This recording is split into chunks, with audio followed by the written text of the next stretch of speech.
Merci Olivier, merci à la SFP de me permettre de venir partager cette belle aventure avec vous. C'est une aventure que je vais vous raconter surtout en images, parce que je suis un homme d'image et que je m'exprime mieux avec les images qu'avec les mots. Donc ça va être un petit historique qui va reprendre un peu ce parcours assez unique. Donc on a effectivement déjà souligné que la société Art et Parfum avait été créée en 1946. Il faut savoir que mes parents avaient créé ça dans un pavillon de banlieue et que le laboratoire, c'était le garage, et que ma mère allait livrer les Rochas en vélo. Donc vous voyez, ça a démarré vraiment de zéro aussi. On est avec des autodidactes et des self-made men. L'histoire se perpétue avec Olivier d'ailleurs. Et donc l'année suivante, en 1947, mon père, au cours d'un parcours en vélo, en revenant du Ballon d'Alsace, en ayant fait toute l'école des Alpes à vélo, arrive dans un endroit, une sorte de balcon sur la côte d'Azur, au-dessus de Cabris, et découvre un endroit où on voit depuis le golfe de Saint-Tropez jusqu'à la frontière italienne, enfin à Monaco. Et il dit, c'est là que je veux vivre, c'est là que je veux finir mes jours.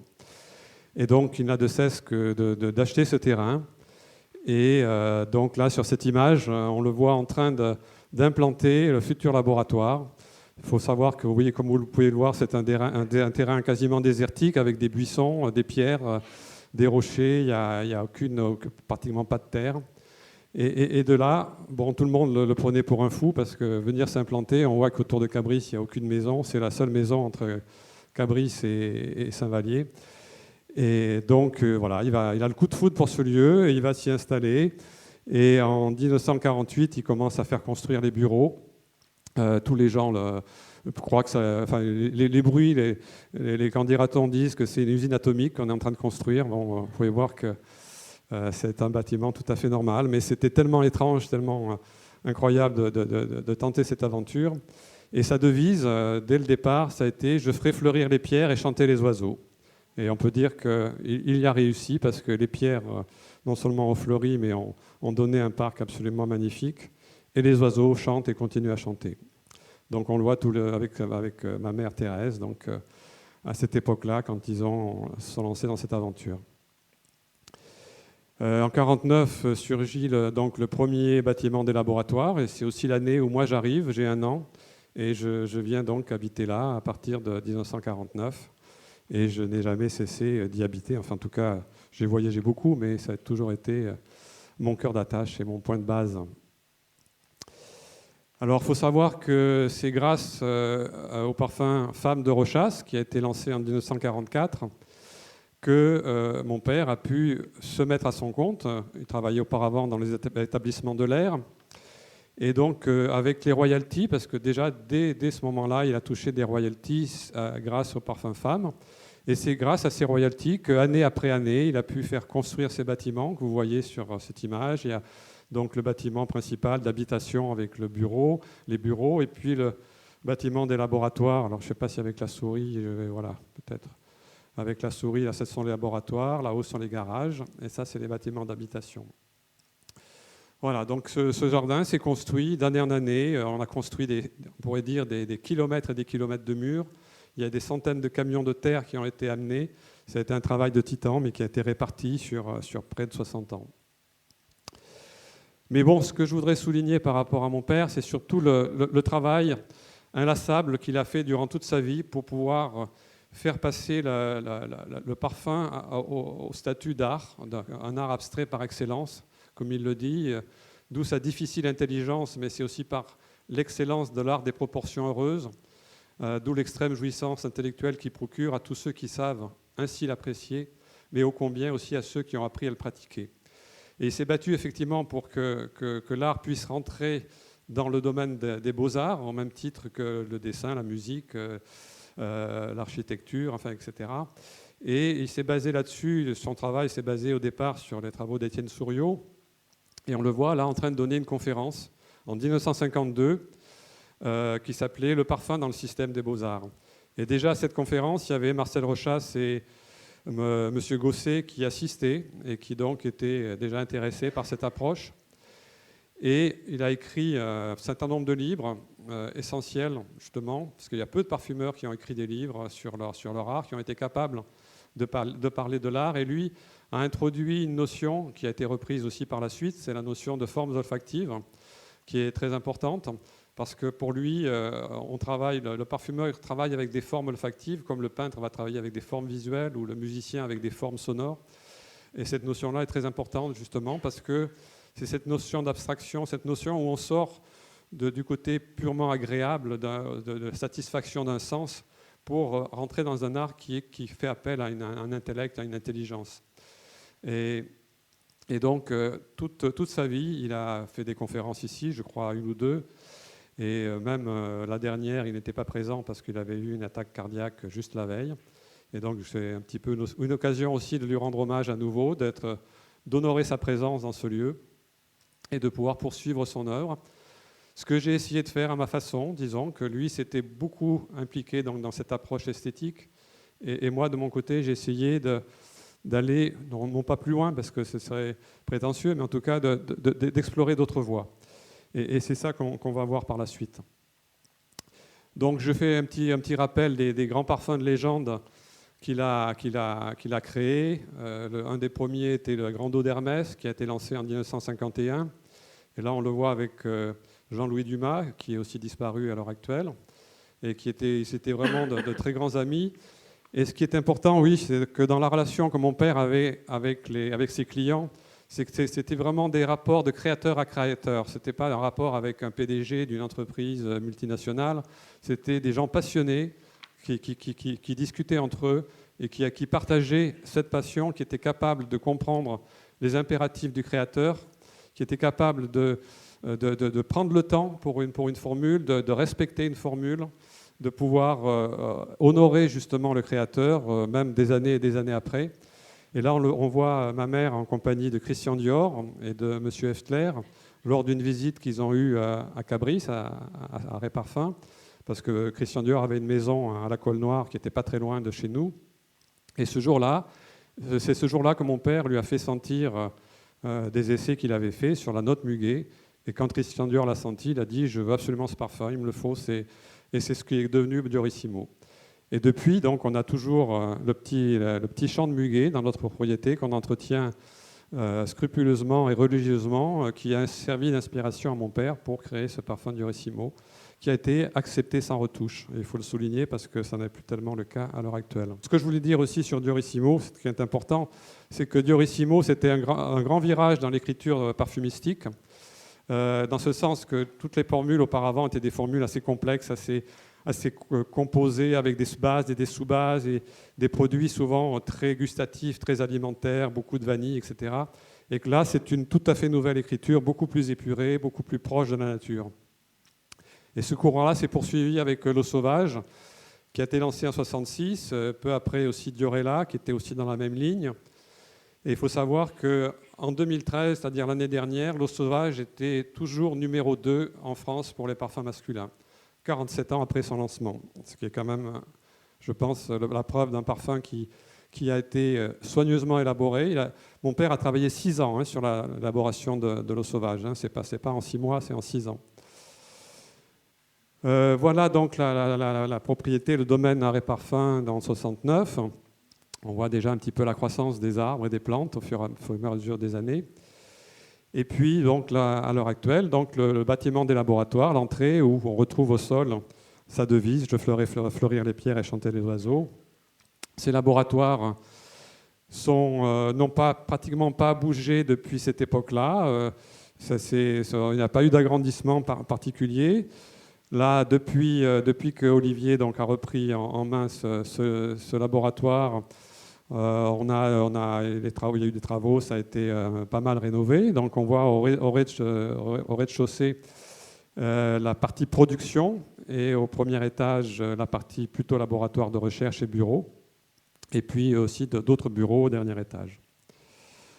Voilà, donc en ce qui me concerne, moi, effectivement, comme l'a dit tout à l'heure Norbert, j'ai étudié avec mon père, surtout pendant 5 ans intensifs. De 73 à 78, j'ai appris surtout la connaissance des matières premières, La composition, ben, je l'ai appris plutôt tout seul de mon côté, parce qu'au bout de 5 ans, j'ai craqué. C'était vraiment passionnant, enfin, c'était, je dirais, très intéressant, très instructif. Il me faisait travailler pendant des fois 3 mois sur le même exercice. Il fallait que je retrouve à 1 ou 2% près une composition avec 20 ou 25 produits, matières premières, et il ne me donnait aucune indication. Et je pouvais, tant que je n'avais pas trouvé, je travaillais dessus. Donc c'était une rude école, je peux vous dire. Donc je lui en suis gré tout en étant, bon, à un moment donné, j'ai atteint mes limites. Et je suis parti carrément aux antipodes pendant 10 ans. Je suis allé vivre en Polynésie, dans le Pacifique, et je suis passé à autre chose. Je me suis consacré à l'image, mais le nez continue à fonctionner. Et pendant ces 10 ans, c'est là que j'ai eu la plupart de mes idées de parfums futurs. Donc là aussi, ça avait du sens. Voilà, donc en 96, c'est le décès de mon père. Donc là, je suis amené à reprendre la direction d'Arrêt Parfum en 97, aux côtés de ma mère. Et c'est une époque où j'avais profité de cette liberté avant pour pouvoir imaginer des formules. Donc là, je me crée mon orgue à parfum et je commence à travailler, à élaborer un certain nombre de senteurs sans trop de contraintes. Et puis, voilà, il se passe un événement un petit peu miraculeux, magique. En 1999, il y a Frédéric Malle qui nous contacte, ma mère et moi, et qui nous dit, voilà, j'ai le projet de monter une maison d'édition des parfums, ce qui était tout à fait nouveau, sur le modèle un peu de Gallimard pour l'édition de littérature.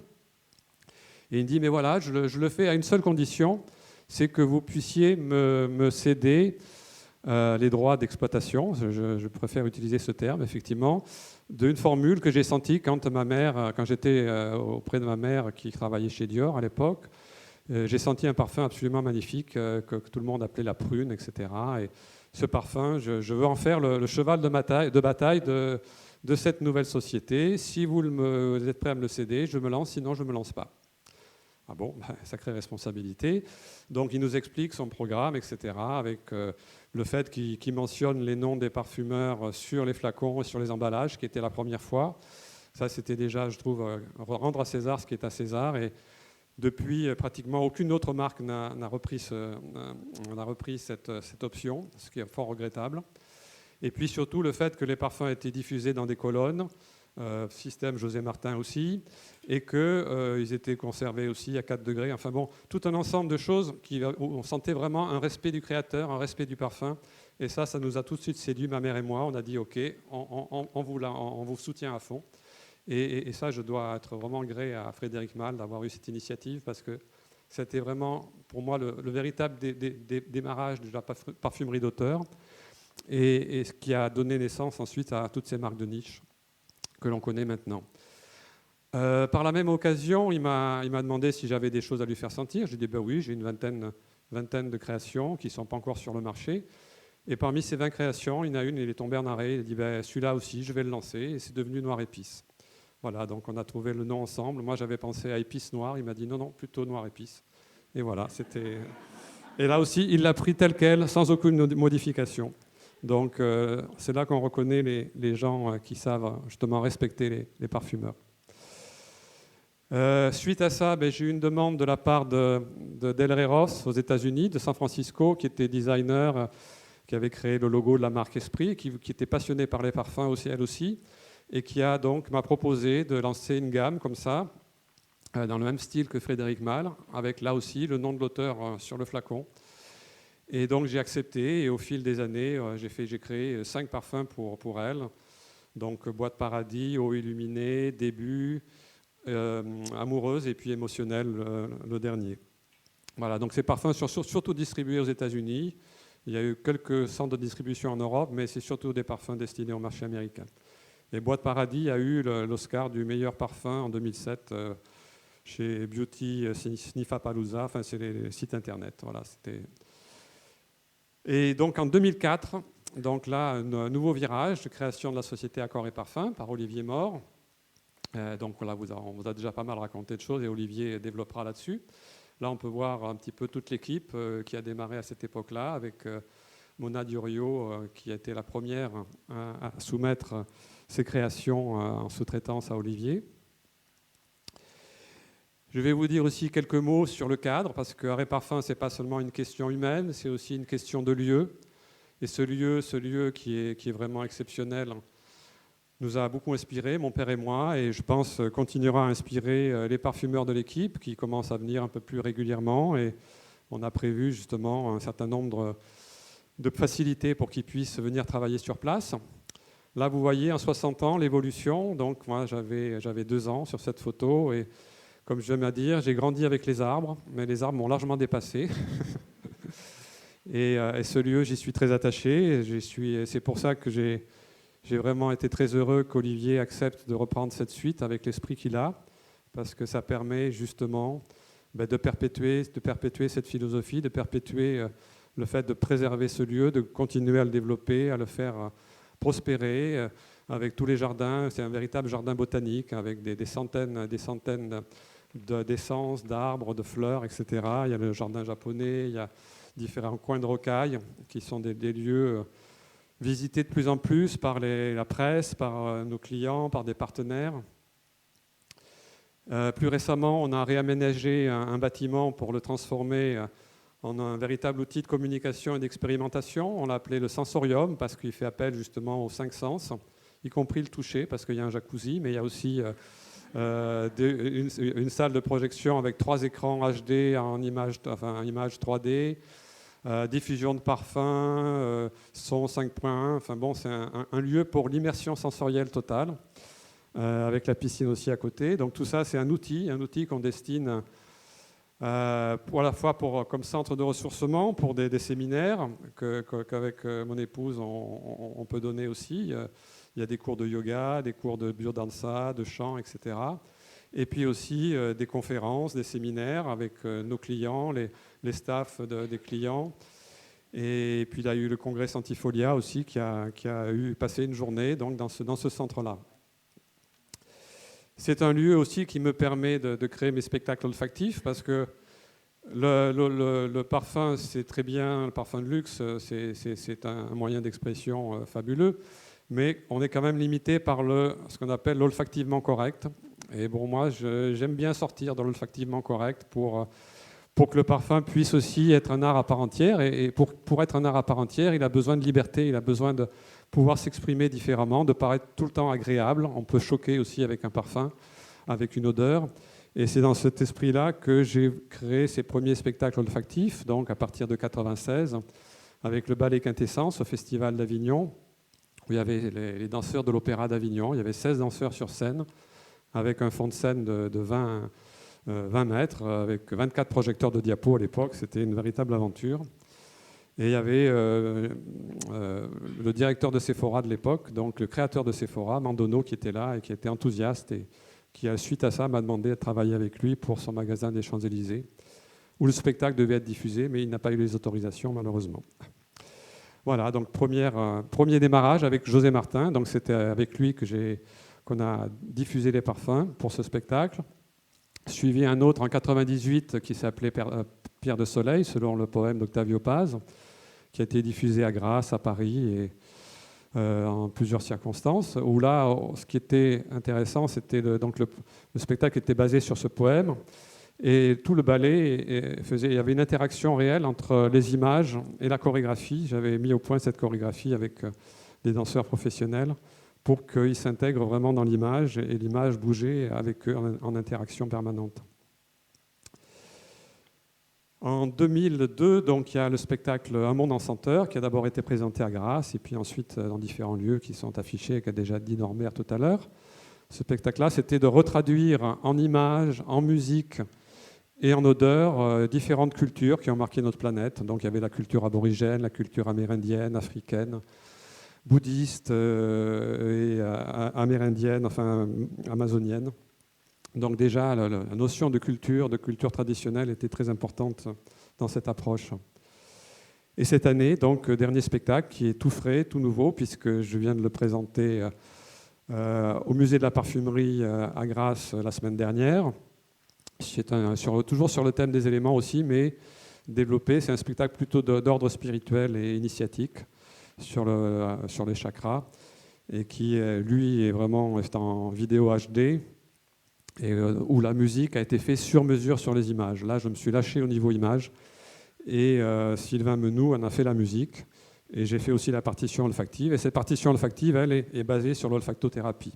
Donc je ne sais pas si j'aurai le temps de vous en parler, parce que c'est encore un autre sujet, mais disons que c'est une autre approche de la parfumerie, qui est une approche non plus illustrative ou, disons, d'exprimer une esthétique du parfum, mais plutôt un côté à la fois thérapeutique et vibratoire du parfum. Voilà, donc ce côté vibratoire et thérapeutique incite, si vous voulez, à travailler avec des produits 100% naturels. C'est ce que j'ai fait avec un chaman amérindien qui s'appelle Aigle Bleu, et pour lequel j'ai créé toute une série de produits, donc 100% naturels, qui sont faits à partir d'huiles essentielles traditionnelles, qui sont utilisées par les Indiens d'Amérique du Nord, du Québec en particulier, donc comme le foin d'odeur, le thuya, la sauge, etc. Donc ça, c'était déjà une très belle expérience. Et puis, une des dernières, donc c'est une expérience là, avec les Indiens d'Amazonie, les Indiens Shipibo du Pérou, avec qui, dans le cadre d'une ONG qui s'appelle Cœur de Forêt, nous avons apporté à ces Indiens, disons, la technologie de l'alambic, qu'ils ne connaissaient pas, bien sûr, et qui leur permet maintenant d'extraire des plantes sacrées de la forêt amazonienne. Ces plantes, ils les utilisent déjà depuis plusieurs millénaires. Il faut savoir qu'un chaman en Amazonie péruvienne, ça s'appelle un parfumeros, donc un parfumeur, parce que les parfumeros utilisent les parfums pour soigner. C'est la principale technique, c'est de souffler et de diffuser des parfums sur les gens malades. Moi-même, j'ai été malade un jour et ils m'ont soufflé du parfum dessus. Et ce parfum, c'était de l'Agua Florida, que je n'aime pas spécialement, qui est un parfum entièrement en synthèse, assez lourd. Et mon idée, ça a été de proposer à ces chamans, non plus d'utiliser un produit de synthèse de très bas de gamme, mais au contraire de leur proposer un produit avec leur matière première à eux, qui rentre à peu près à 33%, de créer un parfum qui s'appelle l'Agua Chamanica, et que j'ai donc mis à leur disposition bénévolement pour qu'ils puissent, avec ça, assurer un revenu à leur communauté et pouvoir préserver leur tradition, parce que c'est un parfum qui respecte leur tradition, avec ses plantes sacrées, mais qui inclut aussi de la bergamote, enfin différents produits pour les deux autres tiers.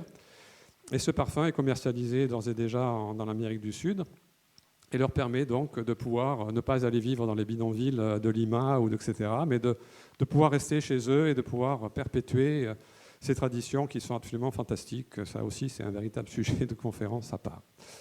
Voilà, donc je vais vous parler rapidement de d'autres volets aussi qui nous permettent d'avoir une action sur différents plans, notamment sur le plan scientifique. Mon père avait créé il y a une quarantaine d'années la Fondation Edmond Rounitzka, qui est animée par les plus grands chercheurs, dont Gilles Sicard, Maurice Chastret et André Ollet, dont vous avez peut-être entendu parler, qui sont vraiment des chercheurs éminents dans le domaine de l'olfaction, que ce soit au niveau biochimique ou au niveau biologique.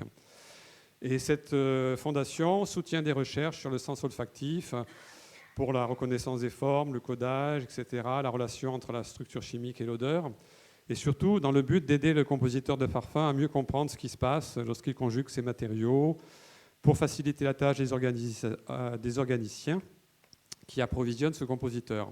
Alors à l'heure actuelle, il y a à peu près une quarantaine de thèses qui ont été soutenues par cette fondation. Et ces thèses, elles ont été publiées et elles ont, je pense, largement fait avancer notre connaissance de l'olfaction.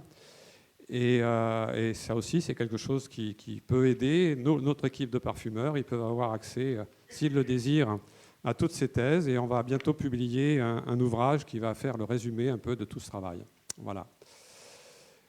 Plus dernièrement, Grasse a été candidate pour figurer au patrimoine immatériel de l'UNESCO pour son savoir-faire lié au parfum. Et Arrêt Parfum a été très rapidement impliqué dans cette aventure, dans ce défi, parce que c'est un véritable challenge que de pouvoir être inscrit à ce patrimoine.